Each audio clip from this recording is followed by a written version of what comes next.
Hello everyone, स्वागत है बेटा आप सबका हमारे इस नए लेक्चर में लिमिट्स के। और आज के लेक्चर में बेटा हम थोड़ा सा थ्योरेटिकल पोर्शन आगे लेकर जाएंगे और साथ ही साथ बहुत सारे बेटा आज भी हम सवालों की प्रैक्टिस करने वाले हैं। लास्ट लेक्चर हमारा बेटा फर्स्ट लेक्चर था लिमिट्स का, जो आई होप आपको अच्छे से समझ में आया होगा। उसमें हमने ये देखा था कि हम लिमिट्स क्यों पढ़ते हैं, लिमिट्स पढ़ना ज़रूरी क्यों है और किस तरीके से लिमिट्स के सवाल सॉल्व किए जाते हैं। लेफ्ट हैंड लिमिट क्या होता है, राइट हैंड लिमिट क्या होता है, दोनों एक फाइनाइट क्वांटिटी के जब बराबर होता है तब लिमिट एग्जिस्ट करती है, वो दोनों इक्वल भी होना चाहिए। ये सारी चीज़ें बेटा हम लास्ट लेक्चर में पढ़ चुके हैं। सो आज का लेक्चर हम स्टार्ट करते हैं पहले तो एक सवाल के साथ, और उसके बाद जैसे जैसे लेक्चर आगे बढ़ेगा तो थ्योरी और क्वेश्चंस का सिलसिला चलता रहेगा। So without wasting any time बेटा हम स्टार्ट करते हैं अपने आज के फर्स्ट सवाल के साथ। ग्राफिकल आपके लिए मैं क्वेश्चन लेकर आया हूँ। मैं क्वेश्चन देखिए नोट आपके लिए बेटा कर देता हूँ। सवाल हमें दिया गया है, सवाल बच्चों हमें दिया गया है कि consider the adjacent graph, consider the adjacent graph, consider the adjacent graph. और इस ग्राफ के आधार पर आपको बेटा कुछ कुछ चीजें बतानी है ना। फाइंड द फॉलोइंग, आपको कुछ कुछ चीजें निकालनी है, सॉल्व करनी है। तो अब अपन उसे सॉल्व करना स्टार्ट करते हैं। हमारे पास पहले तो मैं चीजें लिख देता हूं जो जो निकालना है। Limit x tends to 0 minus fx। उसके बाद हमको बच्चों निकालना है limit x tends to 0 plus fx। उसके बाद बेटा हमको निकालना है limit x tends to 1 minus fx। Fourth में बेटा हमको निकालना है limit x tends to 1 plus again. ठीक है, सारे ही बेटा क्रिटिकल पॉइंट्स में हम निकालेंगे। फिर limit x tends to 2 minus, 2 minus के बाद 2 plus, limit x tends to 2 plus. ये तो सब निकालना ही निकालना है। इसके अलावा g वाले पॉइंट पे बेटा हमको निकालना है limit x tends to 3 minus, 3 minus में भी हमको दिया हुआ है fx पे निकालना है। फिर है limit x tends to 3 plus. i वाले बेटा पॉइंट में हमारे पास है limit x tends to 4 minus. j वाले पॉइंट में है limit x tends to 4 plus. और उसके बाद है बेटा k वाले पॉइंट पे limit x tends to infinity fx। और लास्ट है l वाले पॉइंट पे limit x tends to 6 minus fx। ये बेटा हमें चीजें सॉल्व करनी है। और जो हमारे पास fx का ग्राफ दिया हुआ है, मैं आपके लिए देखिए वो ग्राफ को ड्रॉ कर देता हूं। इस तरीके का बेटा हमको ग्राफ दिया हुआ है। ठीक है, हमको बेटा यहाँ पर बोला जा रहा है जो क्रिटिकल पॉइंट्स है मैं आपके लिए वो लिख देता हूँ कि ये 1 है, उसके बाद 2, 3, 4, 5, 6 एंड 6 के आगे की दुनिया। यहाँ पर हमारे पास दिया हुआ है 1, 2, 3, 4। और इसमें बेटा अगर हम देखेंगे तो यहाँ पर नीचे हमको दिया हुआ है -1 पे हॉलो है, देखिए। और ये इस तरीके का एक ग्राफ हमको दिया हुआ है। 1 पर इसकी वैल्यू 1 है, 2 पर बेटा देखो यहां पर ये हॉलो है। उसके बाद 2 तक इसकी वैल्यू बढ़ रही है 3 तक, ऐसे। ठीक है, 2 पे इस तरीके से ग्राफ है। फिर इसकी वैल्यू उतर रही है 3 तक। फिर यहां पर आपके पास ग्राफ है। देखिए इसको अपन थोड़ा सा और सिस्टमैटिक बेटा बना लेते हैं इस तरीके से। ठीक है, ये 2 पर देखो, ये 2 पर ये मैंने डॉटेड लाइन बना दी। फिर यहां से ये ग्राफ मेरा उतर के आया, 3 पर भी क्लोज है। 3 के बाद बेटा इस तरीके से एक डॉटेड लाइन यहां बनी हुई है। 3 पर यहां पर क्लोज था, उसके बाद 3 पर ही यहां पर ओपन है हमारे पास। और ये बेटा अपना चल रहा है 4 तक। ये इस तरीके से 4 तक चल रहा है। 4 पे यहाँ पर बेटा क्लोज्ड आ गया, ये चल रहा है 5 तक, 5 पे ओपन है, और उसके बाद 6 पर बेटा यहां से अगर ये ग्राफ में देखूं तो ये ऐसा बना हुआ है इस तरीके का, ये इस तरीके से ऐसे नेवर एंडिंग कर्व है, ठीक है, it is a never ending curve. और यहां पर बेटा अगर हम एक वर्टिकल इस तरीके की लाइन बनाएं तो ये जो ग्राफ हमको बेटा दिया हुआ है वो यहां से ऐसा एक डिक्रीजिंग ग्राफ है, इस तरीके का एक डिक्रीजिंग ग्राफ है, ठीक है, this is a decreasing graph, कभी एंड नहीं हो रहा और डिक्रीज हो रहा है, और 6 को टच भी नहीं कर रहा है ना, ये 6 को टच भी नहीं कर रहा है, 6 बाद में, ये वाली लाइन पहले। अब बेटा देखो ये वाली सारी की सारी वैल्यूज हमको निकालनी है इस ग्राफ के, तो अब एक एक करके देखिए। 0 माइनस पे, 0 माइनस पे मेरा ग्राफ चालू ही कहां से हो रहा है बेटा, मेरा ग्राफ चालू ही 0 या 0 के आगे हो रहा है। 0 पर भी देखो मेरा फंक्शन कहीं पर भी डिफाइंड नहीं है, 0 पर भी ये डिफाइंड नहीं है, मेरा ग्राफ जो है वो स्टार्ट ही 0 प्लस से हो रहा है, तो 0 माइनस पे तो ग्राफ ही नहीं है, तो लिमिट एग्जिस्ट ही नहीं करेगी, ग्राफ ही नहीं है, डोमेन में ही नहीं है, डोमेन में ही नहीं है तो लिमिट तो एग्जिस्ट करेगी नहीं। इसके बाद 0 प्लस पे देखो ध्यान से, 0 प्लस पे, 0 प्लस पे मेरी वैल्यू किसके पास है, -1 के पास। 0 प्लस पे बेटा वैल्यू देखो कहां जा रही है, -1 के पास जा रही है, तो इसका आंसर -1 होगा। 1 माइनस पे ध्यान से देखिए, 1 माइनस पे, 1 माइनस पे इसकी वैल्यू किसके पास जा रही है, 1 के पास। 1 माइनस पे इसकी वैल्यू 1 के पास जा रही है। 1 प्लस पे, 1 प्लस पे इसकी वैल्यू देखो किसके पास जा रही है बेटा, 2 के पास। 1 प्लस पे इसकी वैल्यू 2 के पास जा रही है। फिर 2 माइनस पे, यहां से देखिए बेटा 2 माइनस पे, अगर आप 2 माइनस पे बात करेंगे तो 2 माइनस पे इसकी वैल्यू किसके पास जा रही है, 3 के पास जा रही है। 2 माइनस में 3 के पास। 2 प्लस पे, 2 प्लस पे अगर बेटा मैं देखूंगा तो 2 प्लस पे इसकी वैल्यू अगेन किसके पास है, 3 के ही पास है। आगे आ जाते हैं 3 माइनस पे। 3 माइनस पर देखिए बेटा, 3 माइनस पर इसकी वैल्यू किसके पास जा रही है, 2 के पास जा रही है। 3 प्लस पे, 3 प्लस पे बेटा जैसे आप आएंगे तो इसकी वैल्यू देखिए किसके पास पहुंच गई, 3 के पास पहुंच गई। डॉटेड लाइन को नहीं लेना बेटा, जहां जहां पे सॉलिड लाइन है वो लेनी है, डॉटेड लाइन नहीं लेना है। 4 माइनस पे, 4 माइनस पे बेटा देखो इसका ग्राफ किधर है, 4 के पास है, देखो 4 माइनस पे इसका ग्राफ 4 के पास। 4 प्लस पे, 4 प्लस पे भी इसका ग्राफ बेटा देखो कहां है, 4 के पास। उसके बाद लिमिट x अप्रोचेस इंफिनिटी, अगर x इनफाइनाइट की तरफ जाएगा तो ये देखो ये ग्राफ तो इस तरीके का था ना, अगर x इनफाइनाइट की तरफ जाएगा तो ये वैल्यू किसके अप्रोच कर रही है, 2 को अप्रोच कर रही है। जैसे बेटा x आपका इनफाइनाइट की तरफ जाएगा ये वैल्यू देखिए किसको अप्रोच कर रही है, 2 को।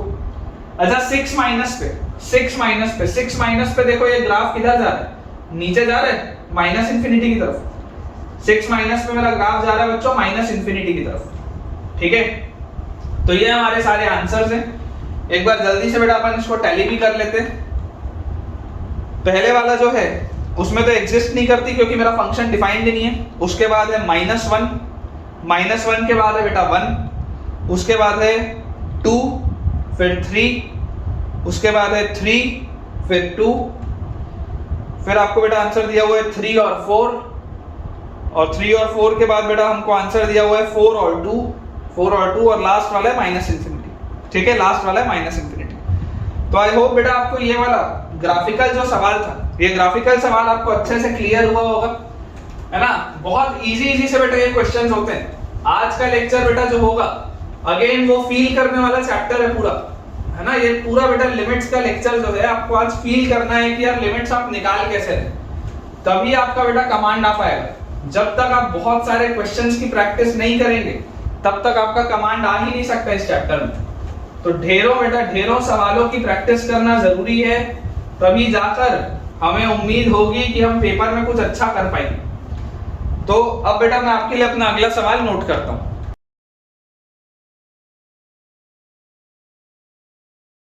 हमारे पास बेटा जो नेक्स्ट हमारा क्वेश्चन लिखा हुआ है, आपको इसमें बेटा बताना है कि अगर हमारे पास है y is equal to X square minus 4 upon X minus 2, y की बेटा वैल्यू है X square minus 4 upon X minus 2, तो आपको लिमिट बतानी है एट x इक्वल टू 2।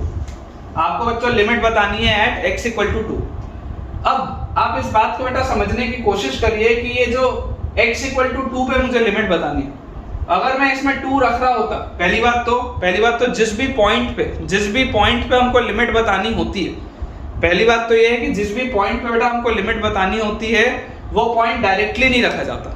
लेकिन आप सोच के देखो, लिमिट हमेशा लेफ्ट हैंड और राइट हैंड में बात की जाती है।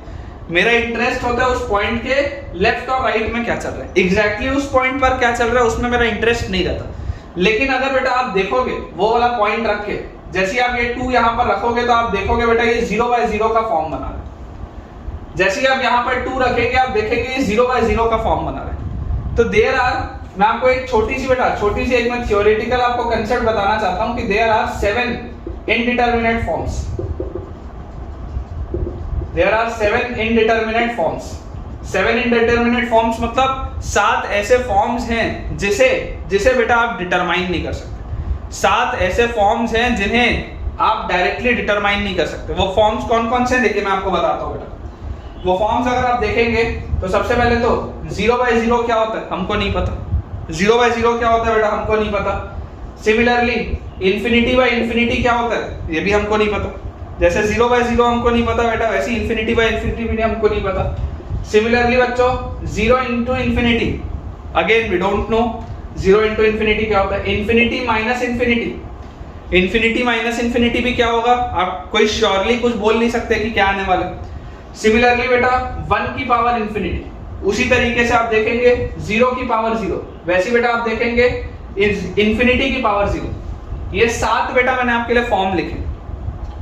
0/0 क्या होता है हमको नहीं पता है, ये वाला वही 0/0 का फॉर्म है। वैसे इन्फिनिटी अगेन 0 into infinity क्या होता है हमको नहीं पता। इन्फिनिटी माइनस इन्फिनिटी क्या होता है वी डोंट नो। 1 की पावर इन्फिनिटी पता नहीं, 0 की पावर 0 पता नहीं, इन्फिनिटी की पावर 0 पता नहीं। देखो तकलीफ क्या है मैं आपको बता रहा हूं। आपको ये लग रहा होगा कि सर 1 की पावर तो कुछ भी कर लो 1 ही होता है। तो बेटा ये जो नीचे वाली वैल्यू है ये 1 एग्जैक्टली नहीं है, ये 1 को अप्रोच कर रही है, ये 1 को अप्रोच कर रही है, ठीक है ना। इसलिए आप कुछ श्योरली नहीं बोल सकते कि क्या होगा। ये 1 से थोड़ा बड़ा भी हो सकता है, 1 से थोड़ा छोटा भी हो सकता है। इसलिए इसको ये सारे के सारे इनडिटरमिनेट फॉर्म्स है। अदरवाइज तो कोई बच्चा बोलेगा कि सर 0 से तो कुछ भी मल्टीप्लाई करो 0 ही होता है। लेकिन इन्फिनिटी को भी तो हम बेटा 1/0 की तरह ट्रीट करते हैं, ठीक है ना। तो ये 7 बेटा अलग अलग हमारे पास फॉर्म्स होते हैं जिसमें आपके लिमिट्स के सवाल बनते हैं। तो इन्हीं फॉर्म्स में आप अगर ध्यान से देखेंगे तो हमारे पास देखिए हर फॉर्म पे सवाल बनता है। मैं करवाऊंगा भी आपसे, हर फॉर्म को मैं बहुत अच्छे से डिस्कस भी करने वाला हूं और टेक्निक्स भी होती है उनको सॉल्व करने की। थोड़ा सा यार रिलेवेंट था इसलिए मैंने आपको बताया। आप देखो बेटा अगर आप x की वैल्यू यहाँ पर 2 रखोगे, अगर आप यहाँ पर बच्चों x की वैल्यू 2 रखोगे तो आप देख सकते हो ये 0/0 का फॉर्म बनेगा, 0/0 का फॉर्म बनेगा। अब मैं आपको बेटा ये बोलता हूँ कि आप 1 सेकंड के लिए सोच के देखो, ग्राफ से इसके सोच के देखो कि अगर मैं आपको बोल दूं कि x is not equal to 2, let us suppose मैंने आपको बोल दिया x is not equal to 2, तो आप y को क्या बोलोगे, आप y को बोलोगे x² - 4 मतलब x - 2 into x + 2 divided by x - 2, और क्योंकि x कभी 2 नहीं हो सकता तो ये कट गया, तो y is equal to x + 2 मेरे पास ये आ रहा है। और y is equal to x + 2 क्या होता है बेटा, एक स्ट्रेट लाइन होती है इस तरीके की। y is equal to x + 2 एक स्ट्रेट लाइन होती है, पॉजिटिव स्लोप है, देखो इसका स्लोप 1 है, y इंटरसेप्ट इसका 2 है ना। ये वाला पॉइंट कौन सा है 0,2 है। और आप बोल रहे हैं कि x की वैल्यू कभी भी 2 नहीं हो सकती, ये x की वैल्यू 1 ले लो, यहाँ पर x की वैल्यू 2 रख लो, यहाँ पे आप फॉलो कर लो, इस तरीके का ग्राफ बना लो। लेकिन अगेन बेटा देखो मैं आपको क्या बोलूंगा, मेरा जो डायरेक्ट इंटरेस्ट है, मेरा डायरेक्ट इंटरेस्ट इस बात पर बिल्कुल भी नहीं है कि x = 2 पर क्या हो रहा है।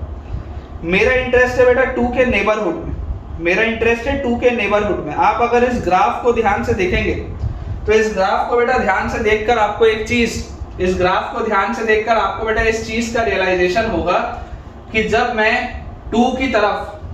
इस 2 की तरफ लेफ्ट साइड से अप्रोच करता हूं, जब मैं इस 2 की तरफ लेफ्ट साइड से अप्रोच करता हूं तब भी मेरा आंसर 2 के आसपास आता है, 4 के आसपास आता है। देखो जब आप x = 2 यहां पर रख रहे होते तो आपका आंसर किसके आसपास आ रहा होता, 4 के आसपास आ रहा होता। भैया तो अभी आपने बोला ना आप x = 2 नहीं रख सकते, अगर मान लो मैं x = 2 रख सकता होता तो मेरा आंसर किसके पास आता, 4 के पास आता। उसी लॉजिक से बेटा अगर मैं राइट साइड से भी अप्रोच करूंगा, अगर मैं राइट साइड से भी बेटा 2 को अप्रोच करूंगा तब भी मेरा आंसर किसके आसपास आ रहा है, 4 के आसपास आ रहा है। मतलब ग्राफ देख के तो ऐसी फीलिंग आ रही है, ग्राफ देख के ऐसी फीलिंग आ रही है कि यार इसका आंसर तो limit x tends to 2, x equal to 2 नहीं लिखा, x टेंड्स टू 2, और मेरे पास ये जो लिखा हुआ है ये मैंने किसका ग्राफ बनाया है, x square minus 4 upon x minus 2 का। यहां से तो देख के लगता है कि यार इसका आंसर 4 होना चाहिए, देखकर ऐसा लगता है, लेकिन ये तो ग्राफ से लग रहा है, ग्राफ को देख के जरूर लग रहा है क्योंकि यार ये जो ग्राफ है ये तो y equal to x plus 2 का है, और जैसे ही मैंने x is not equal to 2 बोला तो ये वाला फैक्टर मैंने काट दिया, अदरवाइज तो ये इसका ग्राफ होता, अदरवाइज तो बेटा ये इसका ग्राफ होता। ठीक है, तो आप बेटा समझने की कोशिश करिए कि अगर मैं ग्राफिकली ना सोच के, ग्राफिकली तो आपको दिख रहा है आंसर 4 के करीब आ रहा है, अगर मैं आपको कल वाले मेथड से जो मैंने आपको लास्ट लेक्चर में बताया था, अगर मैं आपको उससे सोचने बोलूं तो आप इसको बच्चों देखो कैसे सोचोगे, आप बोलोगे कि यार लेफ्ट हैंड लिमिट निकालते हैं, लेफ्ट हैंड लिमिट निकालने के लिए आप मुझे क्या बोलोगे कि सर 2 पे लिमिट निकालनी है ना, आप x को 2 माइनस h से रिप्लेस करो, आप x को रिप्लेस करो 2 माइनस h से, तो मेरे पास क्या आ जाएगा, ये आ जाएगा बेटा देखो 2 माइनस h मैंने रिप्लेस कर दिया, और जैसे ही मैंने ये रिप्लेस किया तो इसको एक्सपेंड करूंगा तो 4 minus 4h plus h square minus 4 upon नीचे देखो क्या लिखा है 2 और 2 गया तो माइनस h, यहां से बेटा ये माइनस 4 और 4 गया, और यहां पर आपको पता ही है कि ये जैसे ही आपने लिखा तो ये आप बेसिकली क्या है लिमिट h टेंड्स टू 0, इसमें जैसे ही आपने 2 माइनस h से रिप्लेस किया तो h टेंड्स टू 0 आ जाएगा, तो ये भी बेटा क्या आएगा लिमिट h टेंड्स टू 0, और जैसे ही बेटा लिमिट h टेंड्स टू आपने 0 बोला तो आप जरा सोच के देखिए h की वैल्यू बेटा अगर 0 की तरफ जा रही होगी तो आपके पास ये ऊपर क्या लिखा हुआ है h स्क्वायर माइनस 4h, ठीक है, और नीचे मेरे पास बेटा क्या लिखा हुआ है देखो माइनस h लिखा हुआ है, ये चीज मेरे पास लिखी हुई, इस पूरे में से अगर मैं एक h का फैक्टर काट दूं, अगर बेटा इस पूरे में से मैं एक h का फैक्टर काट दूं तो मेरे पास बताओ क्या आ जाएगा h माइनस 4 अपॉन माइनस 1, ये चीज आ जाएगी, और इसमें भी क्या है limit h tends to 0, h 0 नहीं है, आप ये मत सोचो कि सर h तो 0 है, h 0 नहीं है बेटा, h 0 के पास जा रहा है, जैसे यहाँ पर x जो था वो 2 के पास जा रहा था, x की वैल्यू 2 नहीं है, वैसे यहाँ पर h जो है वो 0 नहीं है, h 0 के पास जा रहा है, इसलिए आपने h का फैक्टर कट कर दिया, तो यहाँ से जैसे बेटा ये आया, अब आप h को अगर 0 के पास रखोगे, बहुत छोटा सा नंबर है और ये -4 बाय -1, तो ये किसके बराबर आएगा, 4 के बराबर नहीं आएगा क्या, सोचो लेफ्ट हैंड लिमिट ध्यान से देखो 4 के बराबर नहीं आएगा क्या, h बहुत छोटा है, माइनस और माइनस कटेगा तो 4 बाय 1 क्या आएगा, 4 आएगा। सिमिलरली राइट हैंड लिमिट देखो बेटा, राइट हैंड लिमिट में आप क्या बोलते हैं limit h approaches 0, 2 plus h आप लिखेंगे 2 प्लस h का होल स्क्वायर माइनस 4 अपॉन नीचे भी क्या आ जाएगा 2 प्लस h, और ये माइनस 2 वैसे का वैसे ही, यहां पर भी बच्चों देखो 2 से 2 जाएगा, मेरे पास आ गया 4 plus h square plus 4h minus 4 upon h, और इसमें भी लिमिट h अप्रोचेस 0, तो यहां से बेटा ये 4 और माइनस 4 तो गया, h का भी अगर मैं फैक्टर काट दूं तो लिमिट h अप्रोचेस 0, मेरे पास बोलो क्या आएगा h प्लस 4 आएगा, limit h approaches 0 h plus 4 आएगा, और जैसे ही बेटा ये h प्लस 4 आएगा, आप बेटा देखो h को 0 के पास रखोगे, अगेन इसका भी आंसर क्या आ रहा है 4 आ रहा है, h अगर आप 0 के पास रखेंगे इसका भी आंसर 4 आ जा रहा है, तो अगर इसका भी आंसर बेटा 4 आ रहा है, उसका भी आंसर 4 आ रहा है, तो जरा सोच कर देखो कि लेफ्ट हैंड लिमिट और right hand limit, left hand limit और राइट हैंड लिमिट दोनों के दोनों क्या आ रहे हैं, सेम आ रहे हैं, और अगर बेटा मेरे पास लेफ्ट हैंड लिमिट और राइट हैंड लिमिट दोनों ही सेम है, if left hand limit and right hand limit both are same, तो इसका मतलब क्या होगा, इसका मतलब ये होगा कि यार ये फाइनाइट क्वांटिटी है और ये दोनों बराबर है, मतलब कि x टेंड्स टू 2 पे है ना, व्हेन लिमिट यहां पर ऐसे लिख लेते हैं, यहां पर व्हेन x अप्रोचेस 2 आएगा, ठीक है ना, तो limit x approaches 2 x square minus 4x upon x minus 2, graph से भी आपको दिख रहा है कि ये 4 के पास जा रहा है, ग्राफ से भी बेटा आपको दिख रहा है 4 के पास जा रहा है, और ऐसे भी आप लेफ्ट हैंड लिमिट और राइट हैंड लिमिट निकाल कर देख पा रहे हैं कि ये 4 के पास जा रहा है, ठीक है, तो आई होप बेटा आपको ये वाला भी पॉइंट क्लियर हो रहा होगा, है ना, ग्राफ से भी बेटा आप चेक कर सकते हो, आंसर हमेशा सेम आएगा, जिस भी पॉइंट पे आपको लिमिट निकालना होता है, आपको बच्चों हमेशा सिर्फ और सिर्फ इस बात का ध्यान रखना है कि उस पॉइंट पर एग्जैक्टली क्या हो रहा है मुझे उससे लेना देना नहीं। मेरा लेना देना इस बात से है कि उसके अगल बगल की दुनिया में क्या हो रहा है, उसके लेफ्ट हैंड में और उसके राइट हैंड में क्या हो रहा है। बच्चों मुझे इंपॉर्टेंट चीज ये देखना। तो जैसे बेटा ये आपको समझ में आ गया होगा, मैं आपके लिए नेक्स्ट क्वेश्चन लिखता हूं। अगला बच्चों हमारे पास सवाल दिया हुआ है, लिमिट के पहले let limit x approaches 1 bracketed x upon x is equal to small l and limit x approaches 1 x upon bracketed x is equal to small m, where ये bracketed function जो है this denotes the greatest integer function, ये जो bracketed function है this denotes the greatest integer function। then option A है बच्चों मेरे पास L exist but m does not exist, m does not exist, है ना कि l तो एग्जिस्ट कर रहा है लेकिन m एग्जिस्ट नहीं कर रहा। ऑप्शन बी है कि m एग्जिस्ट कर रहा है, m एग्जिस्ट कर रहा है बट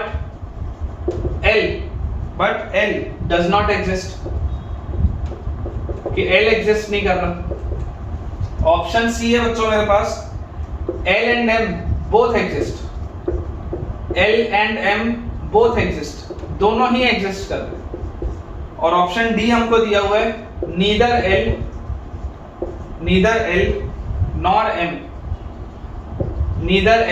nor M exist, कि ना ही L और ना ही M दोनों ही बच्चों एग्जिस्ट नहीं कर रहे, ये हमको दिया हुआ है। ठीक है, अब बेटा देखो इसको अपन सॉल्व करते हैं। ठीक, देखिए आपके पास बेटा ध्यान से आप देखेंगे इस तरीके का सवाल अपन ने लास्ट लेक्चर में भी देखा था। जब आप 1 की तरफ अप्रोच कर रहे हैं तो आपका कंसर्न किसके पास है, 1 प्लस में और 1 माइनस में। तो मैं बोलता हूं लेफ्ट हैंड लिमिट निकालते हैं, पहले वाले का लेफ्ट हैंड लिमिट निकालते हैं, 1 माइनस रख के देखते हैं। तो मेरे पास आ जाएगा limit h approaches 0 bracketed 1 minus h upon 1 minus h, ये आ जाएगा। इसका आंसर L होना चाहिए। अच्छा h 1 माइनस कुछ भी करूंगा उसका ब्रैकेटेड करूंगा तो 0 आएगा आंसर, नीचे 1 माइनस h वैसे का वैसे ही रहने दो। अगर h 0 के पास चला भी गया तब भी L की वैल्यू तो 0 ही आएगी।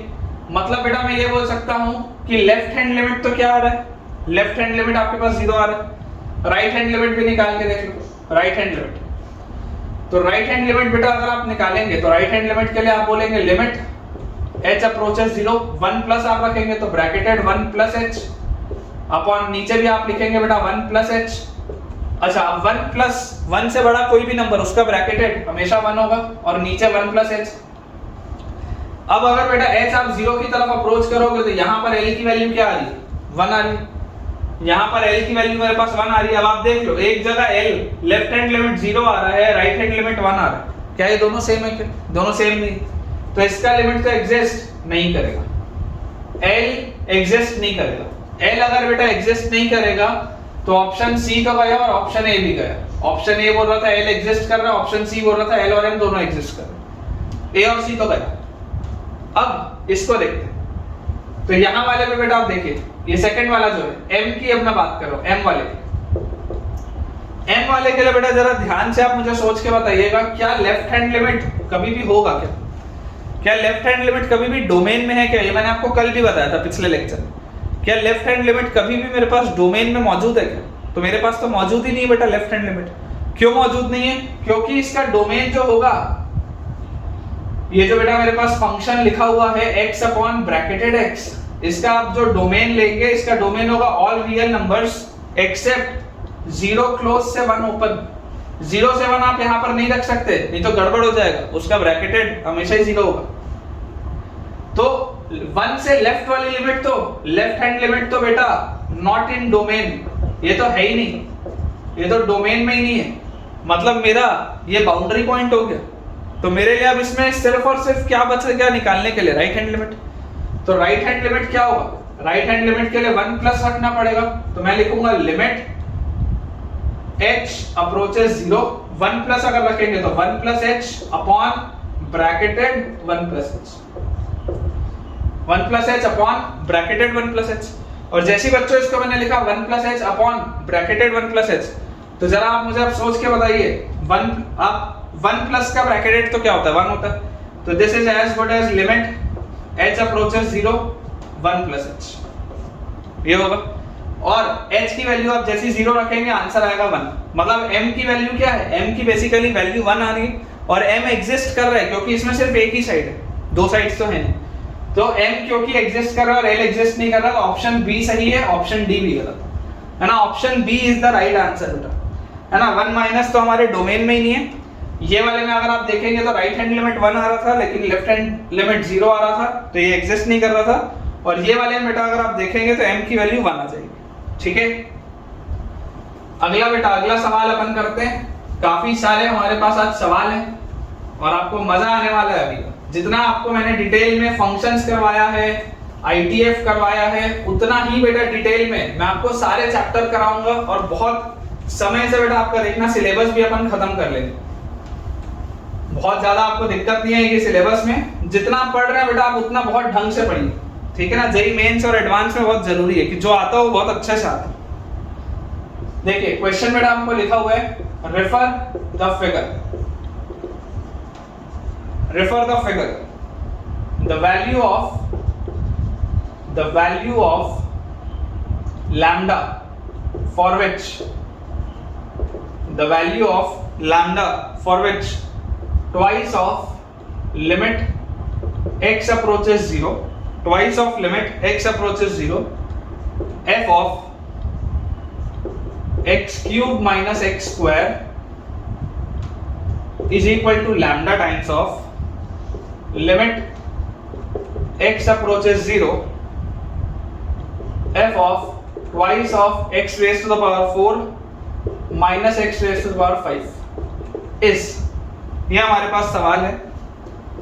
पहला ऑप्शन बेटा मुझे दिया हुआ है 4/3, सेकंड ऑप्शन मुझे दिया हुआ है 2, थर्ड ऑप्शन मुझे दिया हुआ है 3 और फोर्थ ऑप्शन मुझे दिया हुआ है 5। और इसका ग्राफ कैसा बना हुआ है मैं आपको इसका ग्राफ भी बच्चों बता देता हूं। इसके ग्राफ में आपके पास ये पॉइंट 2 का पॉइंट है जहां पर हॉलो है, इसके आगे का ग्राफ ऐसा है। यहां पर ये 3 का पॉइंट है, ये भी हॉलो है, इसके पीछे का ग्राफ इस तरीके का है, ठीक है। और यहां पर बेटा ये 4 पर क्लोज्ड, ये मेरे पास ग्राफ इसका बेटा दिया हुआ है। मुझे इसमें लैम्डा की वैल्यू बतानी, ठीक है। बहुत ध्यान से इसका बेटा आप आंसर सुनेंगे, बहुत ध्यान से आप इसका एक्सप्लेनेशन सुनेंगे। आपको इसमें लैम्डा की वैल्यू बतानी है। देखिए हमें बोला गया है कि लैम्डा की कौन सी वैल्यू के लिए ये दोनों आंसर सेम हो जाए, ये दोनों इक्वेशंस, ये जो इक्वेशन है एलएचएस और आरएचएस ये सेम हो जाए। तो x अप्रोचेस 0 की बात हो रही है, x अप्रोचेस 0।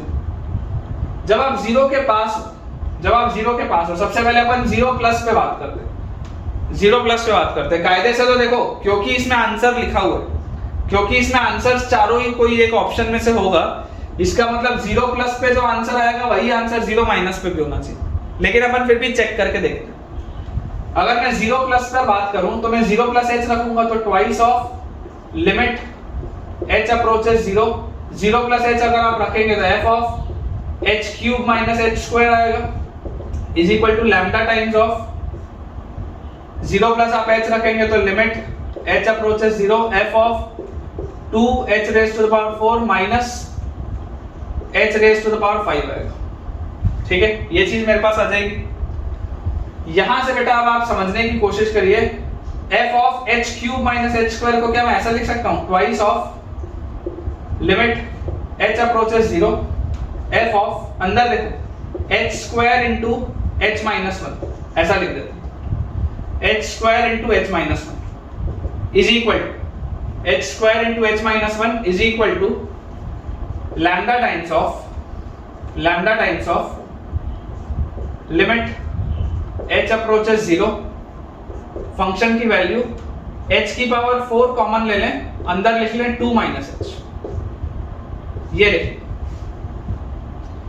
अब आप बेटा देखो h एक छोटी सी पॉजिटिव क्वांटिटी, h एक छोटी सी पॉजिटिव क्वांटिटी है, तो ये जो होगा ये तो पॉजिटिव होगा और छोटा सा नंबर होगा। h स्क्वायर जो होगा वो पॉजिटिव होगा और 0 के बहुत करीब होगा, वो छोटा सा नंबर होगा।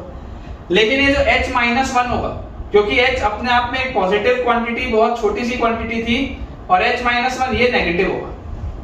h माइनस 1 नेगेटिव होगा, किसके करीब होगा? -1 के करीब होगा।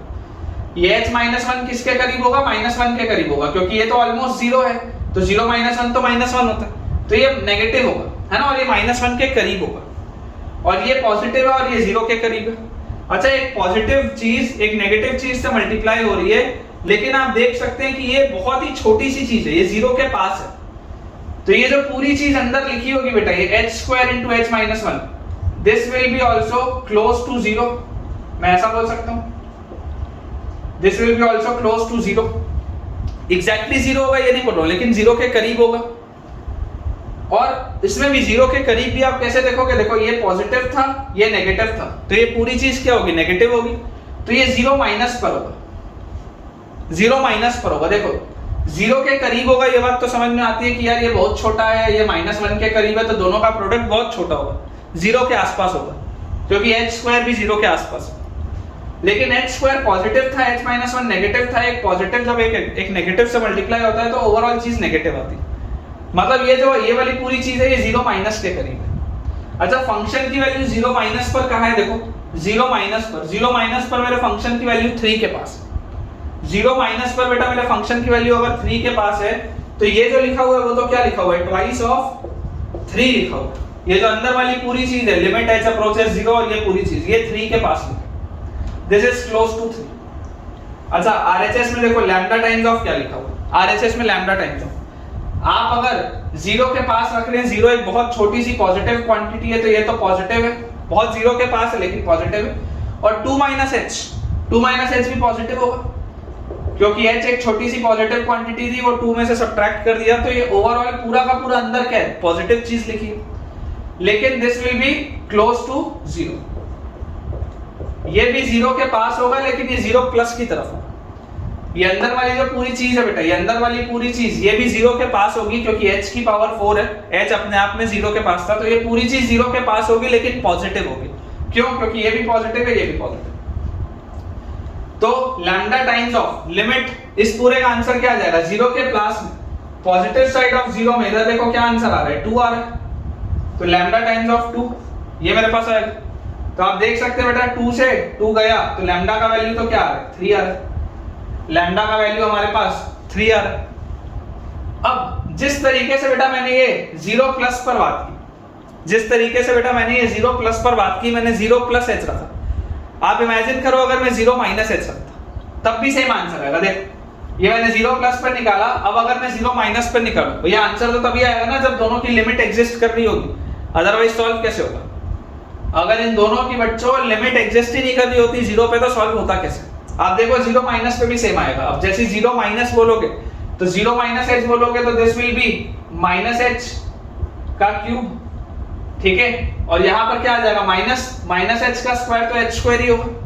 वैसे यहाँ पर देखो माइनस h की पावर 4, तो h की पावर 4 ही होगा, लेकिन यहाँ पर माइनस h की पावर 5 जब आप करोगे तो ये प्लस h की पावर 5 हो जाएगा। तो यहां से बच्चों आपके पास देखो क्या आ जाएगा?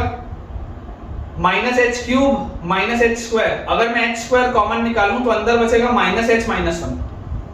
अगर मैं इन दोनों में से एच स्क्वायर कॉमन निकालूं तो अंदर बचेगा माइनस एच माइनस 1। यहां पर बेटा देखो ये बचेगा 2 प्लस एच, ठीक है, अभी भी एच अप्रोच कर रहा है 0 पे। एच एक बहुत छोटी सी पॉजिटिव क्वांटिटी है अभी।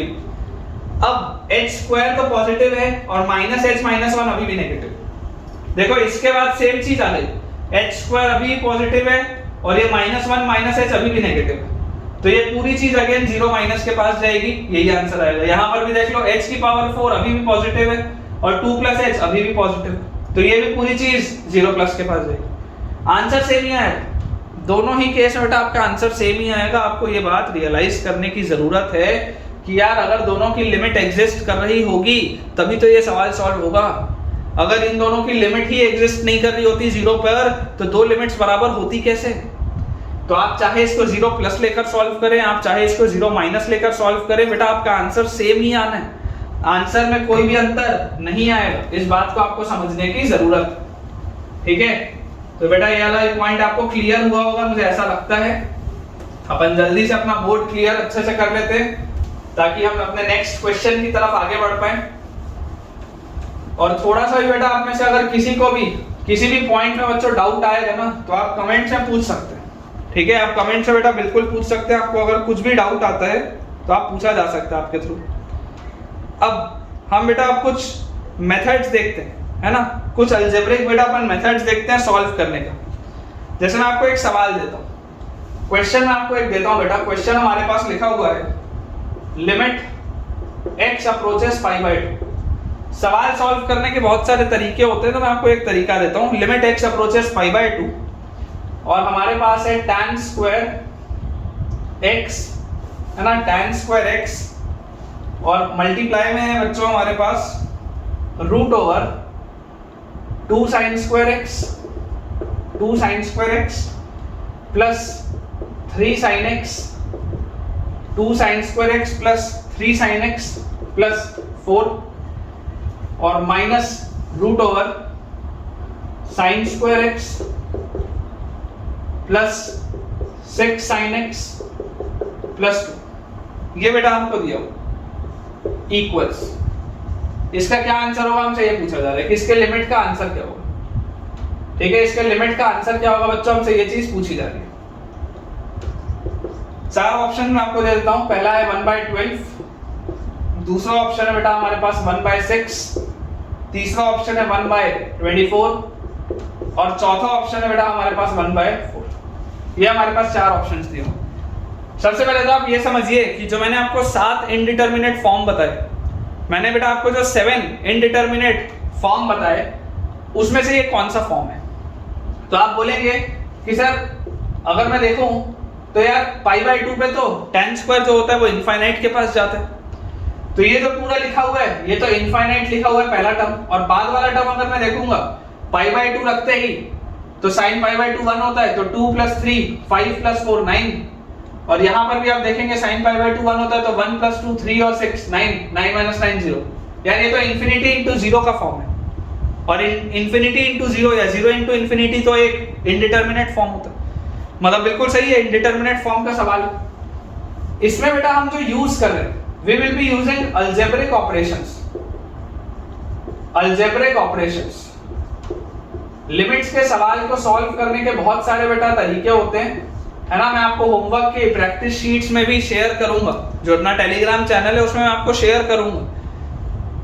बहुत तरीके के बेटा सवाल होते हैं लिमिट्स में, और हमको अलग अलग टेक्निक सीखनी, हमें तरीके पता होना चाहिए कि सवाल सॉल्व कैसे करना है। तो अगर बेटा मुझे इस सवाल को सॉल्व करना है, मैं आपको बोलता हूं कि यार आप तो ऐसा करो, आप इसके ही फैक्टर से मल्टीप्लाई डिवाइड करो। क्या मैं बोल रहा हूं देखो समझाता हूं।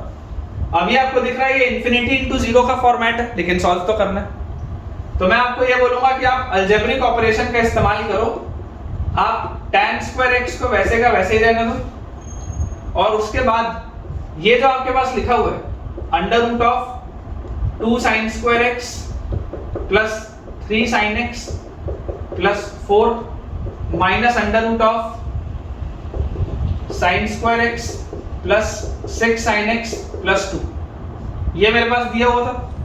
मैं बेटा आपको ये बोल रहा हूं कि आप तो ऐसा करो, इसी के एडिटिव इनवर्स के साथ आप तो इसको मल्टीप्लाई डिवाइड कर दो, देखते हैं क्या होता है, जैसे हम रैशनलाइजेशन में करते थे। मैं आपको ये बोलता हूं कि आप इसको मल्टीप्लाई डिवाइड करिए, √2 sin square x plus 3 sin x plus 4 और plus √2 sin square x plus 6 sin x plus 2। इससे आपने इसको मल्टीप्लाई भी किया और इसी से आपने इसको डिवाइड भी कर दिया। √2 sin square x plus 3 sin x plus 4 plus √2 sin square x plus 6 sin x plus 2। आपने मल्टीप्लाई डिवाइड कर दिया। इससे क्या फायदा होगा देखो, बेटा ये tan स्क्वायर x वैसे का वैसे ही लिखा है, a minus b a plus b क्या होता है, a square minus b square होता है, a square minus b square होता है, मतलब ये आ गया 2 sin square x plus 3 sin x plus 4, a square minus b square जब करूंगा तो ये आ जाएगा मेरे पास sin square x plus 6 sin x plus 2, और पूरे के डिनोमिनेटर में क्या लिखा हुआ है, under root of 2 sin square x plus 3 sin x plus 4 और प्लस अंडर रूट ऑफ हमारे पास लिखा है बेटा sin square x plus 6 sin x plus 2, ये लिखा हुआ है। अभी मैंने क्या किया था, मैंने इसी के एडिटिव वाले पोर्शन के साथ मल्टीप्लाई और डिवाइड किया और देख लिया कि क्या आंसर हमारे पास आ रहा है, इस तरीके से। यहां से बेटा आप देखिए ध्यान से, आपके पास क्या लिखा हुआ है, tan square x multiply by 2 sin square x में से sin स्क्वायर x गया तो sin square x, 3 sin x में से 6 sin x गया तो माइनस 3 sin x, 4 में से 2 गया तो प्लस 2 अपॉन नीचे वाली पूरी चीज वैसे की वैसी। अच्छा जरा सोच के देखो, क्या नीचे वाली चीज में मैं पाई बाय 2 रख सकता हूं क्या? इस पूरे के आगे वो तो लिखा ही है ना, limit x tends to pi by 2। जिन जिन पॉइंट्स पे लफड़ा होता है बेटा बस उन पॉइंट्स पे पाई बाय 2 नहीं रखते, अदरवाइज तो लास्ट स्टेप में रखते ही। तो आप जरा सोच के देखो, अगर आप बोलते हो कि limit x tends to pi by 2, तो जरा मुझे आप सोच कर बताइए कि अगर यार x tends to pi by 2 है तो इसमें कुछ भी प्रॉब्लम है क्या? नीचे वाले में तो कोई प्रॉब्लम नहीं है पाई बाय 2 रखने पे। पाई बाय 2 रखूंगा तो ये 2 और 3 5 और 4 9, पाई बाय 2 रखूंगा तो 1 और 6 और 2 9, 9 का रूट 3, ये भी 3, मतलब ये तो पूरा नीचे क्या लिखा हुआ है, 6 लिखा हुआ है। अगर मान लो मैं पाई बाय 2 सब्स्टिट्यूट कर दिया होता तो बेटा नीचे पूरा का पूरा क्या लिखा हुआ है, 6 लिखा हुआ है ना। प्रॉब्लम कहां है? प्रॉब्लम की जड़ है बच्चों यहाँ पर। प्रॉब्लम की जड़ जो है, प्रॉब्लम की जड़ है यहाँ पर, क्योंकि tan स्क्वायर x इनफाइनाइट हो रहा है और ये जो sin square x minus 3 sin x plus 2 है ये 0 की तरफ जा रहा है। आप जब पाई बाय 2 रखोगे तो देखो ये 1 और ये 2 3 और माइनस 3, ये 0 की तरफ जा रहा है, ये इंफिनिटी की तरफ जा रहा है। ये नीचे वाले से तो कोई तकलीफ ही नहीं है। बेसिकली मैं जो एक एक करके बेटा स्टेप कर रहा हूं वो मैं क्यों कर रहा हूं, ताकि मैं एक ऐसी फॉर्मेट पर लेके आ पाऊं सवाल को जहां पर मैं चीजें कट कर पाऊं। समझ रहे हो? हर बार आप left hand limit right hand limit रख के सॉल्व नहीं करोगे, उसमें बहुत मेहनत लगती है। लेफ्ट हैंड लिमिट और राइट हैंड लिमिट बेसिक तरीके के सवालों में रखा जाता है, वो बेसिक है, लेकिन अब हमको थोड़ा सा ऐसा भी टेक्निक सीखना पड़ेगा कि यार जल्दी जल्दी कैसे सॉल्व होगा। तो उसमें देखिए इसको थोड़ा सा बेटा अपन क्लियर कर लेते हैं ताकि अपने पास स्पेस रहे सवाल को सॉल्व करने का। ठीक है, बोर्ड अपना साथ साथ में अपन बेटा क्लियर करते हुए चलेंगे। अब देखिए आपको ये दिखाई दे रहा है कि नीचे वाले में अगर आप पाई बाय 2 सब्स्टिट्यूट कर भी दें तो कोई फर्क नहीं पड़ रहा। अब ये 6 तो क्या है, कांस्टेंट नंबर है, बाहर निकाल लो 1/6। अंदर क्या लिखा हुआ है, limit x approaches pi by 2, limit x approaches pi by 2। मेरे पास अभी भी लिखा हुआ है tan square x multiplied by sin square x minus 3 sin x plus, ये अभी भी मेरे पास लिखा हुआ है। बोर्ड अपना अपन क्लियर कर लेते हैं, ये अभी भी अपने पास लिखा हुआ है। ठीक है, और आप बेटा इस बात को देख पा ही रहे हैं कि मेरा इनडिटरमिनेट फॉर्म अभी तक हटा नहीं है। इनडिटरमिनेट फॉर्म अभी भी एग्जिस्ट कर रहा है, इनडिटरमिनेट फॉर्म हटा नहीं। मैं आपको ये बोलता हूं कि 1/6 को भी चलो बाहर रखो, आप तो यहां देखो limit x approaches pi by 2, tan square x फिलहाल वैसे ही रहने दो। यहां पर बच्चों मुझे आप बताओ sin square x minus 3 sin x plus 2 जो है, इसको फैक्टराइज अगर मैं करूंगा तो क्या ऐसे कर सकता हूं क्या, sin square x minus 2 sin x minus sin x plus 2, और इसको फिर मैं लिख लूं tan square x multiplied by, यहां पर देखो this will B sin x minus 1 and sin x minus 2। ऐसे हम लिख सकते हैं, इस तरीके से बेटा कर सकते हैं। और अभी भी इसमें वही है, limit x approaches pi by 2 और 1/6। अब जो सबसे इंपॉर्टेंट स्टेप है बेटा, इनडिटरमिनेट फॉर्म हटाने के लिए मैं देखो सिंपलीफाई करते करते कहां पहुंच गया। मैं आपको बोलूंगा कि क्या इस tan स्क्वायर x को भी मैं sin square x upon cos square x ऐसा लिख सकता हूं क्या? tan स्क्वायर x को भी मैं क्या लिख सकता हूं, sin square x upon cos square x। अब आप मुझे बताओ, जैसे पिछले वाले में मैंने यहां पर आपको बोला था कि नीचे वाले में पाई बाय 2 सब्स्टिट्यूट कर दो क्योंकि उसकी वजह से तो कोई तकलीफ थी नहीं। जो अंडर रूट में 2 चीजें एडेड थी उसमें मैंने आपको बोला था π/2 सब्स्टिट्यूट कर दो, 1/6 बाहर निकाल लो, उसमें तो कोई दिक्कत है ही नहीं। वैसे ही इसको जब मैंने सिंप्लीफाई किया तो अब आप मुझे यहां से बताओ कि π/2 रखने पे तकलीफ कहां है। π/2 रखने पर तकलीफ इसको है क्योंकि cos π/2 0 होता है, और π/2 रखने पर तकलीफ इसको है क्योंकि ये जो बेटा है ये आपके पास 1 - 1 ये भी 0 होगा। तो बेसिकली देखो जो आपके पास इंफिनिटी इंटू 0 का फॉर्मेट था अब वो 0/0 के फॉर्म में आ रहा है। अगर आप π/2 रखोगे तो देखो ये वाली पूरी चीज 0 हो जाएगी, ये वाली भी पूरी चीज 0 हो जाएगी। तो तकलीफ ये 0/0 वाला है, तकलीफ सिर्फ इन दोनों को है।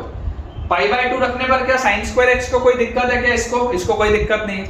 क्या π/2 रखने पर इसको कोई दिक्कत है क्या? sin x - 2 को, इसको भी कोई दिक्कत नहीं। तो आप जरा सोच के देखो, अगर मैं π/2 रख दूं यहाँ पे ये वाले तो sin2x क्या हो जाएगा? π/2 रखते ही 1 हो जाएगा। ये जो सब्स्टिट्यूट करने का मैं काम कर रहा हूं ना बेटा, सब्स्टिट्यूट मैं अपनी इच्छा से नहीं कर रहा। सब्स्टिट्यूट ये जो वैल्यूज को मैं पुट करता जा रहा हूं, इन्हें पुट आपको ऐसे स्टेप में करना है जिससे कोई फर्क ना पड़े। लास्ट के जो स्टेप्स होते हैं जब आप सिंप्लीफाई करते जा रहे हैं तब आप उसको सब्स्टिट्यूट करना चालू कर सकते हैं जब प्रॉब्लम ना हो। देखिए आप x की जगह π/2 रखेंगे तो sin π/2 1 होता है, तो इस पूरे को तो कोई दिक्कत नहीं होगी, ये 1 है। इस पूरे में देखो अगर आप sin x को π/2 रखोगे तो सॉरी आप x को π/2 रखोगे तो sin π/2 1 होगा, 1 - 2 ये -1 की तरफ जाएगा।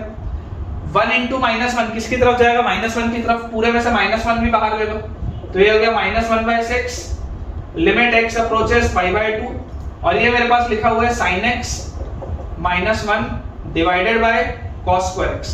क्या इस नीचे वाले cos²x को मैं बेटा 1 - sin²x लिख सकता हूं क्या?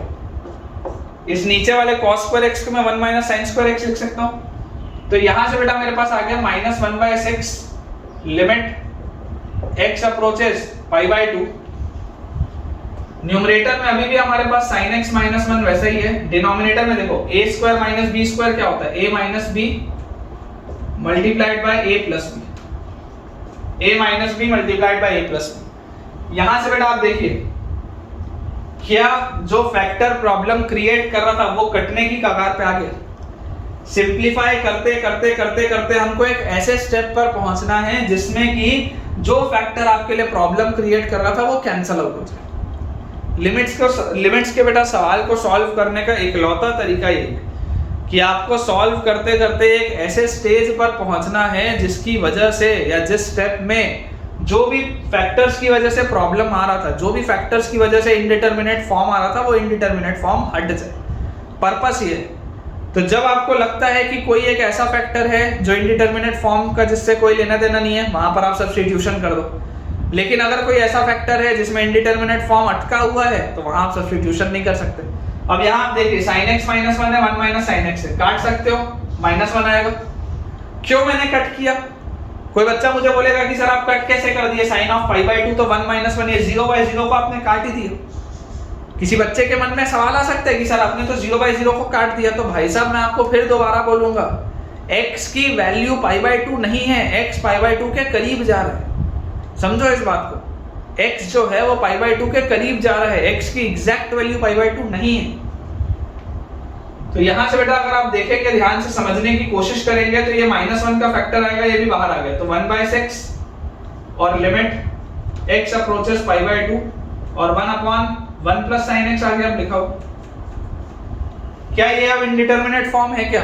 अब तो इंडिटरमिनेट फॉर्म बचा ही नहीं। अगर मैं x को π/2 रख दूं, क्योंकि आप सब्स्टिट्यूशन एक ऐसे स्टेप में कर सकते हैं, आप बच्चों सब्स्टिट्यूशन एक ऐसे स्टेप में कर सकते हैं जहां पर कोई प्रॉब्लम ना आए। तो अब तो इसमें कोई प्रॉब्लम नहीं बची। आप π/2 जैसे इसमें सब्स्टिट्यूट करेंगे तो देखिए आपके पास क्या आ जाएगा, sin π/2 1 होता है तो ये 1 + 1 हो जाएगा। तो ये कितना आ गया? 1/2 आ गया हमारे पास। ठीक है, तो 1/6 और 1/2 अपना आंसर हो जाएगा बेटा 1/12।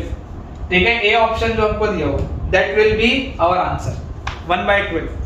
मैं एक बार टैली भी बेटा कर लेता हूं कि अपन ने सही सॉल्व किया या नहीं किया, लेकिन मुझे पूरी उम्मीद है कि हमने बिल्कुल ही बेटा करेक्ट सॉल्व किया होगा इसको। ठीक है, 1/12 बिल्कुल सही है बेटा अपना आंसर। देखो अगला सवाल बनाते हैं। मैं आपको ऐसे वाले बहुत सारे बेटा आज क्वेश्चंस कराऊंगा, और अगर आपको होमवर्क में ये सब चाहिए होगा तो आप बिल्कुल बेटा मुझे कमेंट्स में बताइएगा, तो मैं आपके लिए ऐसे बहुत सारे क्वेश्चन प्रैक्टिस शीट्स में भी शेयर करूंगा, जो हमारा टेलीग्राम चैनल है उसमें जो प्रैक्टिस शीट्स आ रही हैं उसमें भी बच्चों मैं आपको शेयर कर दूंगा बहुत सारे ये सवाल, ताकि आपकी प्रैक्टिस अच्छे से हो। देखिए हमारे पास नेक्स्ट बेटा जो क्वेश्चन दिया हुआ है उसमें लिखा है limit x approaches pi by 2 e raise to the power tan x minus 1 upon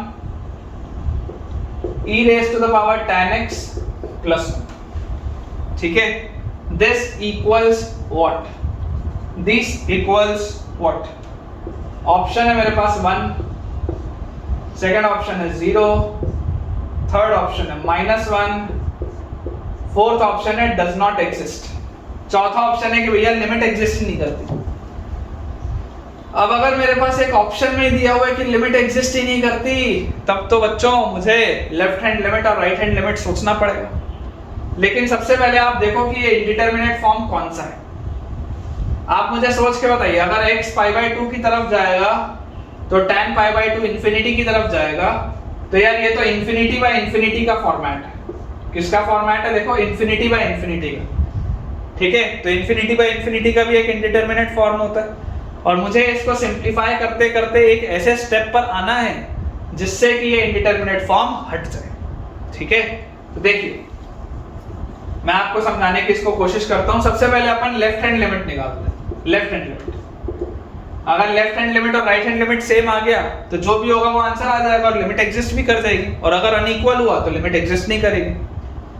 left hand limit बेटा अगर मैं आपको बोलूं तो मुझे पाई बाय 2 माइनस h पे बात करनी पड़ेगी, तो limit h approaches 0 e raise to the power tan of pi by 2 minus h minus 1 upon e raise to the power tan of pi by 2 minus h plus 1। ये आ जाएगा मेरे पास। तो यहां से बेटा बताइए आपके पास क्या आ रहा है? Limit h approaches 0 e raise to the power tan of 90 minus theta, tan of 90 minus theta होता है cot थीटा, तो ये आ गया e raise to the power cot h minus 1 upon ये क्या आ गया e raise to the power tan of 90 minus theta cot theta, तो e raise to the power cot h plus 1। ठीक है, अब e raise to the power cot h है, h अगर बेटा 0 की तरफ जा रहा है, तो अगर h बच्चों 0 की तरफ जा रहा होगा तो आप जरा सोच के बताइए cot 0 क्या होता है? cot 0 cos 0 बाय sin 0 होता है। इसको देखो आप कैसे लिख सकते हो, ध्यान से देखना, समझने की कोशिश करना। cot 0 होता है बेटा cos 0 बाय sin 0, मतलब ये 1 बाय 0 की फॉर्म है। cos 0 बाय sin 0 मतलब ये 1 बाय 0 की फॉर्म है। इसको मैं आपको क्या करने बोल रहा हूँ बहुत ध्यान से सीखिएगा, है ना। हमको सीखना है बेटा, सीखने के इंटेंशन से हम ये लेक्चर्स देख रहे हैं, तो सीखने की आप कोशिश करिए जो मैं आपको स्टेप्स बता रहा हूँ। आप इमेजिन करिए कि अगर मैं आपको बोल दूं ऐसा कि यार हम ऐसा करते हैं कि ना e की पावर cot h बाहर निकाल लेते हैं, e की पावर cot h ही बाहर निकाल लेते हैं कॉमन, तो अंदर क्या आएगा 1 माइनस e की पावर 1 माइनस 1 अपॉन e की पावर cot h आएगा, और डिनोमिनेटर से भी e की पावर cot h बाहर निकाल लेते हैं, तो अंदर क्या आएगा 1 प्लस 1 अपॉन e की पावर cot h आ जाएगा। ये आ जाएगा मेरे पास। अब जरा सोच के देखो बेटा, ये e की पावर cot h और e की पावर cot h तो गया, क्योंकि जो भी होगा कैंसिल आउट तो हो ही जाएगा, कोई बहुत बड़ी बात तो है नहीं। अब यहां से बच्चों समझने की आप कोशिश करो, 1 माइनस 1 अपॉन e की पावर cot h मेरे पास लिखा हुआ है, इसको क्या मैं इस तरीके से लिख सकता हूं क्या कि 1 माइनस e की power minus cot h upon 1 plus e की पावर माइनस cot h। क्या इस तरीके से हम इसको लिख सकते हैं? देखिए e की पावर cot h, ये 1 बाय cot h नहीं लिखा है बेटा, ये 1 अपॉन e की पावर cot h, ये पूरा ऊपर जाएगा तो e की पावर माइनस cot h होगा, है ना। ये 1 बाय cot h नहीं है, ये 1 बाय e की पावर cot h है, ऊपर जाएगा तो e की पावर माइनस cot h होगा। तो यहां से बेटा आप देखिए cot ऑफ h क्या होगा? cot of h this will B infinite के आसपास, या यहां से आप देख लो, यहां से आप देख लो cot ऑफ h क्या होगा? इनफाइनाइट के आसपास। अगर h 0 के बेटा पास होता है तो cot फंक्शन देखो कैसा होता है, इस तरीके का इसका ग्राफ होता है ना, ऐसा इसका ग्राफ होता है। इस तरीके का बेटा अगर आपके पास ग्राफ होता है, देखो समझने की कोशिश करो, मैं आपको ढंग से एक्सप्लेन करता हूं। ये मेरे पास cot का ग्राफ है, ये x एक्सिस है, ये y एक्सिस। तो जब x 0 के पास होता है तो cot x किधर होता है? इनफाइनाइट के पास होता है। x आप एग्जैक्टली तो 0 रख ही नहीं सकते, जैसे यहाँ पर आप h को 0 के पास लेकर जा रहे हो, एग्जैक्टली तो आप 0 रख ही नहीं सकते। तो यहाँ पर जो मेरा था ये सवाल, जब h 0 के पास जा रहा था, h बेटा जब 0 के पास जा रहा था तो ये पूरा कॉट वाला फंक्शन इनफाइनाइट हो रहा था, तो ये इंफिनिटी बाय इंफिनिटी था। इसको मैंने क्या किया, मैंने आपको बोला कि e की पावर cot h बाहर निकालो, इस फॉर्मेट में लिखो। तो इस फॉर्मेट में आते ही देखो h जब 0 के पास है, h बेटा जब 0 के पास है तो आपको दिखाई दे रहा है कि ये पूरी चीज cot h इनफाइनाइट के पास जा रहा है, तो ये इनफाइनाइट के पास जा रहा है, ये भी इनफाइनाइट के पास जा रहा है। इन दोनों को मैंने काट दिया क्योंकि न्यूमेरिकली दोनों सेम है, न्यूमेरिकली दोनों सेम है इसलिए काटा, इंफिनिटी से इंफिनिटी नहीं काटा है मैंने, ये दोनों न्यूमेरिकली सेम है इसलिए मैंने इसको कट किया। वैसे ही आप यहाँ पर अगर देखेंगे तो यहाँ पर बेटा आप इस बात को समझिए कि ये जो कॉटेज है, कॉटेज अगर इनफाइनाइट की तरफ जा रहा होगा तो ये जो पूरी चीज है, ये पूरी चीज इनफाइनाइट की तरफ जा रही होगी। वैसे ये वाली भी जो पूरी चीज है, अगर कॉटेज इन्फिनिटी की तरफ जा रहा होगा तो ये भी पूरी चीज इन्फिनिटी की तरफ जा रही होगी। तो 1 बाय इन्फिनिटी किसकी तरफ जाता है, 0 की तरफ। अगर कॉटेज इन्फिनिटी की तरफ जाता है तो 1 बाय इन्फिनिटी किसकी तरफ जाता है, 0 की तरफ। तो भैया ये 0 की तरफ जा रहा है, ये जो पूरा फैक्टर है दिस इज गोइंग टुवर्ड 0, ये वाला पूरा फैक्टर है दिस इज गोइंग टुवर्ड 0।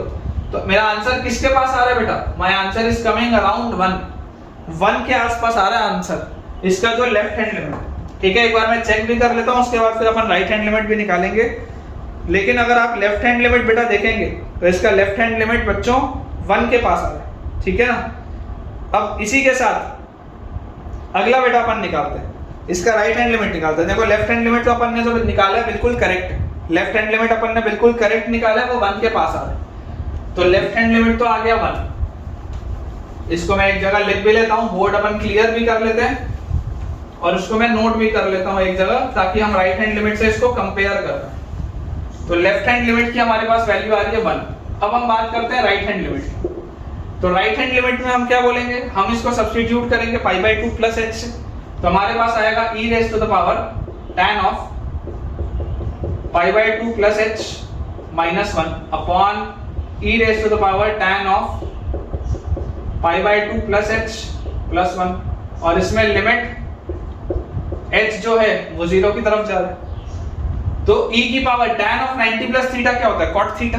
तो मेरे पास आ गया लिमिट h अप्रोचेस 0, e की power cot h minus cot h आएगा इधर, देख लो tan 90 plus theta second quadrant minus cot h minus 1 upon नीचे e की power minus cot h plus 1। और अभी अभी बेटा यही वाली मैंने चीज करी थी, e की पावर माइनस cot h क्या होता है, देखो ये लिखा हुआ है लिमिट h अप्रोचेस 0, e की पावर माइनस cot h होता है 1 बाय e की power cot h minus 1 upon e की पावर माइनस cot h होता है 1 बाय e की पावर cot h प्लस 1। और अगेन अगर बच्चों आप cot का ग्राफ देखोगे तो cot का ग्राफ कुछ ऐसा है। अगर cot का बेटा ग्राफ कुछ इस तरीके का है तो जब 0 के आप पास जा रहे हो तो cot वाला फंक्शन इनफाइनाइट की तरफ जा रहा है, जब आप h को 0 के पास लेकर जा रहे हो तो cot वाला फंक्शन इन्फिनिटी की तरफ जा रहा है। तो जब बेटा cot वाला फंक्शन इन्फिनिटी की तरफ जा रहा है तो e की पावर इनफाइनाइट ये पूरा इन्फिनिटी की तरफ जाएगा, तो ये पूरा 0 की तरफ जाएगा, ये पूरा इन्फिनिटी की तरफ जाएगा तो 1 बाय इन्फिनिटी ये पूरा भी 0 की तरफ जाएगा। तो इसका आंसर किसके पास आ रहा है, माइनस 1 के पास। राइट हैंड लिमिट क्या आ जा रहा है, राइट हैंड लिमिट बेटा माइनस 1 आ जा रहा है। लेफ्ट हैंड लिमिट क्या आ रहा था, लेफ्ट हैंड लिमिट प्लस 1 आ रहा था। दोनों हैं तो फाइनाइट लेकिन दोनों ही अलग अलग है, इसलिए limit does not exist. DNE है बेटा इसका answer, limit does not exist, DNE इसका आंसर आ जाएगा, limit does not exist. Right hand limit हमारे पास आ जाएगा बेटा, राइट हैंड लिमिट माइनस 1, और लेफ्ट हैंड लिमिट बेटा जब हम निकालेंगे तो लेफ्ट हैंड लिमिट हमारे पास आ जाएगा 1। ठीक है, तो दोनों अलग अलग है। अपन अपना आंसर बेटा चेक कर लेते हैं, बिल्कुल सही अपन ने सॉल्व किया और जो अपन ने स्टेप्स भी यूज किए वो बिल्कुल एक्यूरेट है बेटा, ठीक है ना, उसमें कोई भी प्रॉब्लम की बात नहीं। एक सवाल और करते हैं इसी पैटर्न का बच्चों, हम एक सवाल और करते हैं, उसके बाद फिर अपन अपना आज का लेक्चर बेटा एंड करेंगे। ठीक है, एक और अपन क्वेश्चन करते हैं। आई होप आपको यार मजा आ रहा होगा, है ना, काफी सारी आप चीजें सीख रहे होंगे, बहुत एक्साइटिंग है। देखिए अगला बेटा हमारे पास क्वेश्चन जो है वो दिया हुआ है, मैं नोट कर लेता हूं नेक्स्ट क्वेश्चन, एक सेकंड आप रुकिएगा।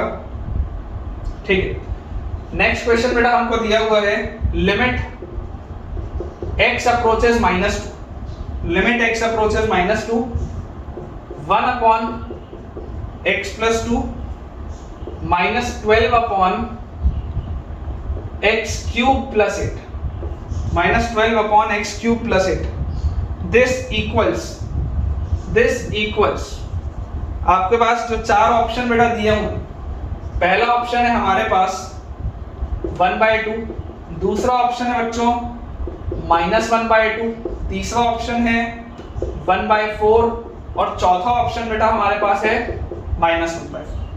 ठीक है, ये चार बेटा अपने पास अलग अलग ऑप्शंस दिए हुए हैं। अप्रोच देखते हैं। सबसे पहले तो आप मुझे बच्चों इसमें ये बताओ कि ये कौन सा इंडिटरमिनेट फॉर्म है। तो अगर मैं x को -2 रखने की कोशिश करूं तो ये 1/0 इंफिनिटी की तरफ जाएगा, -2 रखने की कोशिश करूं तो -8 और 8 ये भी इंफिनिटी माइनस इंफिनिटी की तरफ, ये पूरी चीज इंफिनिटी माइनस इंफिनिटी की तरफ है। इनडिटरमिनेट फॉर्म तो है।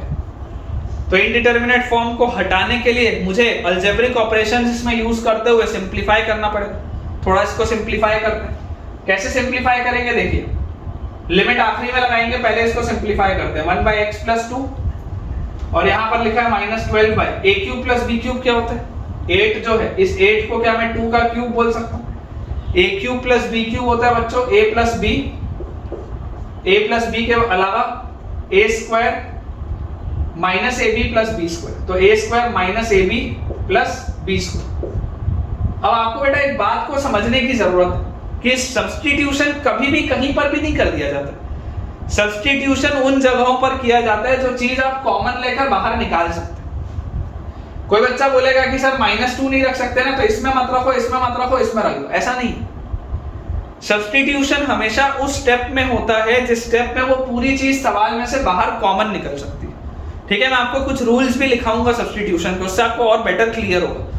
लेकिन आप इस बात को समझिए कि जिस भी बच्चे के दिमाग में आ रहा हो कि सर -2 ना इधर डाल दो, इधर -2 डालोगे तो कोई दिक्कत नहीं है, ऐसा नहीं। हम अपनी मनमर्जी से कहीं पर भी सब्स्टिट्यूशन कर दें, ऐसा नहीं कर सकते। हमें सब्स्टिट्यूशन अगेन उस स्टेप पर करना है जिस स्टेप पर कोई प्रॉब्लम है, जो स्टेप आप कॉमन लेके निकाल सके। तो देखिए, आप इसका अगर एलसीएम लेंगे बेटा तो इसका एलसीएम आएगा x + 2 × x² - 2x + 4। ठीक है, और यहां पर बेटा एलसीएम आपने लिया तो यहां पर भी आएगा x² - 2x + 4 और उसके साथ आएगा -12। और इसको आप सिंपलीफाई करके लिख सकते हैं x² - 2x - 8 upon x + 2 × x² - 2x + 4। और इसके आगे लिमिट लगा हुआ है, लिमिट x अप्रोचेस -2। अब ध्यान से, ये दोनों अलग अलग चीजें थी, इसलिए कुछ कॉमन लेके नहीं निकाल सकता था और डायरेक्टली सब्स्टिट्यूट नहीं कर सकता, लेकिन ये पूरी एक चीज है, ये बच्चों पूरी की पूरी एक चीज है। इसमें अगर आप देखोगे तो ध्यान से देखो, -2 रखने पर प्रॉब्लम किसमें किसमें आ रही है। -2 रखने पर ये 4 हो रहा है और ये भी 4 हो रहा है, 8 - 8 ये वाले फैक्टर में प्रॉब्लम आ रही है -2 में, ये वाले फैक्टर में भी प्रॉब्लम आ रही है -2 में। लेकिन क्या इस फैक्टर को प्रॉब्लम है क्या -2 से? -2 अगर रखोगे तो -2 का स्क्वायर 4, -2 और -2 4 और ये भी 4 और 4 ये तो 12 हो रहा है। तो क्या इस फैक्टर को कोई भी प्रॉब्लम है क्या -2 से? कोई प्रॉब्लम नहीं। तो इसको आप बाहर निकाल सकते हो। यहां पर कुछ भी कॉमन लेके निकालने के लिए नहीं था, कॉमन लेके बाहर वही चीज निकलेगी जिससे प्रॉब्लम ना आए। तो आप इस फैक्टर को बाहर निकाल सकते हैं। तो हमारे पास आ गया 1/12 लिमिट x अप्रोचेस -2, अंदर लिखा हुआ है x² - 2x - 8 अपॉन x + 2। ये हमारे पास बेटा लिखा हुआ। देखिए ध्यान से, ऊपर वाले को अगर मैं फैक्टराइज करूं तो लिमिट x अप्रोचेस -2, आगे 1/12 अभी भी है, इसको आप बेटा लिख सकते हैं x² - 4x + 2x - 8 upon x + 2। और यहां से मेरे पास आ गया this is x - 4 × x + 2 upon x + 2। देखो ध्यान से देखो बेटा, जिस चीज का प्रॉब्लम था वो प्रॉब्लम तो मेरे सामने दिख रहा है सॉल्व होता हुआ। ये x + 2 की वजह से प्रॉब्लम आ रहा था, ये तो कट गया। इस x + 2 की वजह से प्रॉब्लम था, ये तो फिनिश हो गया, कोई दिक्कत ही नहीं। अब मुझे बताओ कि क्या -2 से इसको कोई प्रॉब्लम है क्या? -2 से इसको तो कोई प्रॉब्लम नहीं। -2 रखोगे तो -4 - 4 -6 और सॉल्व होके फाइनल आंसर विल बी -1/2। देख लो, -1/2 बी ऑप्शन। जो बेटा बी ऑप्शन है that will be our answer, है ना, बी ऑप्शन जो है बच्चों that will be our answer. तो जैसा मैं आपको बोल रहा था कि बेटा बहुत सारे हम सवालों की प्रैक्टिस आज करने वाले थे, तो आई होप आपको ये सारे सवाल बहुत ही पसंद आए होंगे। और अगर आपको आज का वीडियो अच्छा लगा है तो वीडियो को लाइक करना, चैनल को सब्सक्राइब करना और अपने दोस्तों के साथ इस लिंक को शेयर करना बिल्कुल भी ना भूलें। जितने भी नए बच्चे हैं हमारे चैनल में वो हमारे टेलीग्राम चैनल के लिंक को इमीडिएटली डिस्क्रिप्शन में जाकर ज्वाइन करें ताकि आपको प्रैक्टिस शीट्स मिल पाएं। अगर आपको ऐसे वाले बेटा सवाल प्रैक्टिस के लिए चाहिए, होमवर्क क्वेश्चंस चाहिए, तो आप मुझे कमेंट करके बताइएगा कि sir we need some more practice questions, तो मैं आपके लिए वो शेयर भी करूंगा।